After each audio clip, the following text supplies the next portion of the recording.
আর বাপ্পা ভাই হুট করেই চলে গেলেন, বললেন ফ্যামিলি সময় দিতে হবে বা ব্যবসার জন্য পারবো না, এগুলো তাইলে আপনি এটাই করবেন, তাহলে আইলেন কেন? হ্যাঁ, মাসুদ পারভেজ, সোহেল রানা স্যারকে মিস করব, আলমগীর স্যারকে মিস করব, উজ্জ্বল স্যারকে মিস করব আমাদের মেগাস্টার সুপারস্টার শাকিব খানকে মিস করব, আমাদের নাইম ভাইকে মিস করব, ববিতা ম্যাডামকে মিস করব, হচ্ছে শাবনুর আপাকে, মৌসুমী আপাকে, ওনাদের মিস করব। তো ওনাদের মতো মানুষ যদি আসতো, আর একটু আলোচনার জায়গা তৈরি হইতো, আর একটু ঝড় উঠতো বাংলাদেশে। বিগত দিনে হয়েছে না সেটা? হয়েছে তো। তো এরকম মানে একটু নির্বাচনের যখন সিনিয়ররা থাকবে, আরো সিনিয়ররা থাকবে, তখন আরো ভালো লাগে যে এখানে আছে তো সিনিয়রদের মধ্যে সবসময় থাকেন আমাদের রোজিনা ম্যাডাম, তারপরে নতুন ম্যাডাম, ওনারা তো ক্যান্ডিডেট, আলিরাজ ভাই, আফজাল শরীফ ভাই, জাকি আলমগীর ভাই, অনেকেই আছে। খুবই নেগেটিভ এটা। সিনিয়ররা যদি চলচ্চিত্রের, ওনারা কাণ্ডারি, ওনারা যদি মুখ ফিরিয়ে নেন, তাহলে চলচ্চিত্রের অস্তিত্ব বলে কিছু থাকলো না। কারণ আমরা ওনাদের সন্তান। চলচ্চিত্র শিল্পী সমিতি ইস্টাবলিশ করছে কারা? ওনারাই। সেই ওনারা যখন মুখ ফিরিয়ে নিবে, তখন শিল্পী সমিতির অবস্থা নাজুক হয়ে যাবে। তবে ওনাদের উচিত যারা নির্বাচন করছে তাদের পাশে থেকে তাদের পার্টিসিপেন্ট করা বা তাদের সাথে একসাথে এগিয়ে যাওয়া।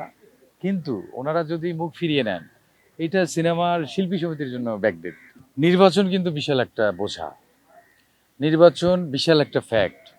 আপনি যখন চলচ্চিত্র শিল্পী সমিতি নির্বাচন করতে আসবেন, তখন আপনাকে হতে হবে হাই থট, আপনাকে মনের দিক থেকে অনেক উদার হতে হবে, আপনি আর্থিক দিক থেকেও আপনার একটা ব্যাপার স্যাপার থাকতে হবে, এবং প্রতিটি শিল্পীর সাথে আপনার একটা ভালো গুডউইল থাকতে হবে।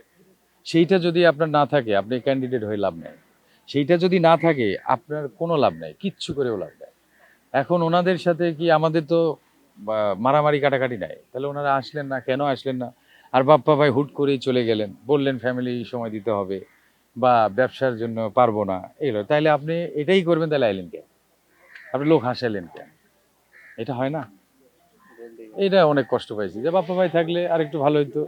অথচ আমাদের ওনার সেম ক্যান্ডিডেট শিবা শানু ভাই কিন্তু ওনাকে নিয়ে অনেক সুন্দর কথা বলছে, যে বাপ্পা ভাই কিন্তু অনেক ভালো মনের একজন মানুষ। তো তারপরে উনি চলে গেলেন কেন, জানা নেই। এই বিষয়টা নিয়ে কাজ হয় না, সবাই কেন জানি উদাসীন। একটা মুভি হইলে যদি প্রযোজনা সংস্থার কাছে আমাদের শিল্পী সমিতির সভাপতি সেক্রেটারি গিয়ে বলে আমাদের শিল্পী সমিতির শিল্পীদের নেওয়ার চেষ্টা করবেন ভাই, তারা শুনবে না? এই সভাপতি সেক্রেটারি বলে গেছে, শুনবে না? অবশ্যই শুনবে, কিন্তু তারা কি হয়, একটু উদাসীন হয়ে যায়। তবে আমি এখানে এখন যারা নির্বাচিত হবেন, এই নির্বাচিত সভাপতি সেক্রেটারির কাছে আপনার তরফ থেকে থ্যাংক ইউ, আপনি ভালো একটা কথা বলছেন। অনুরোধ রইল, আমাদের রেমুনারেশন, আমাদের পারিশ্রমিকটা অবশ্যই সিলেক্ট করে রাখবেন। প্রয়োজনে grade by grade, A B C D E F G H যতগুলো আছে, এইগুলির মধ্যে ডিসাইড করে দিবেন, যাতে করে তারাও নিতে হ্যামারিং না হয়, তারাও একটা জড়তার মধ্যে না যায়, তাদেরও যেন একটা ভিতরে ফিলিংস থাকে যে না ঠিক আছে, উনি হলো কথা বলছেন আমাদের আমাদের শিল্পী সমিতির এই পারিশ্রমিক, এই ওনার পারিশ্রমিকটা এইভাবে। কারণ এইটা হলে আমাদের সুবিধা হয়। আজকাল